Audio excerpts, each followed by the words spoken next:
I'm managing a website for a client, and there are editors who have access to the website as well and create blog posts and marketing posts. As I'm going through the website, checking things over, I see that this image is being used at full size dimensionally and file size. So this actual file size is way too big for what should be on a website. Let me show you. Here are the original images.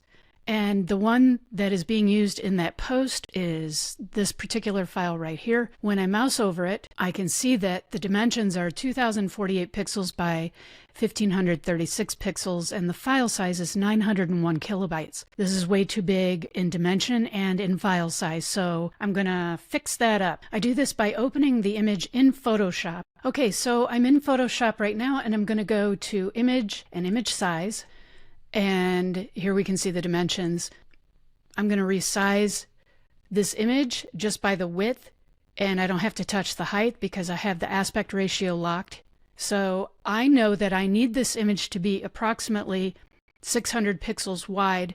So I want to double that to make sure that the image comes out nice and clean in the web page. So I'm going to make this 1200 pixels wide, which adjusted the height to 900. And I say, okay. Now I'm going to optimize it for the web. So I hit Control-Shift-Alt-S on the PC, and the Save for Web window opens.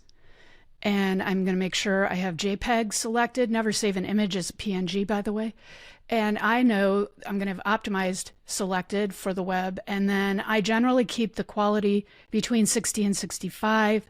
It's just a number that I find where the image still looks good in quality, but we also get some nice compression. So I'm just going to go down and click Save, and I will save that into the Images folder. I'm actually going to go ahead and call it Stretch Lab 2 because I already have one in there. Save. Okay, so here it is in my folder, and as I mouse over it, I can see that it has the new dimensions, and the file size is smaller as well, but it's still 228 kilobytes, and we can do better than that. So my next trick is to upload this file to a website called TinyPNG. Here's TinyPNG, and you'll see that there's a little area here where you can drag and drop images. Now I just click and drag the file over into the drop area, and then I go and look to the bottom. I have some other images I've been compressing, and I can see here it is.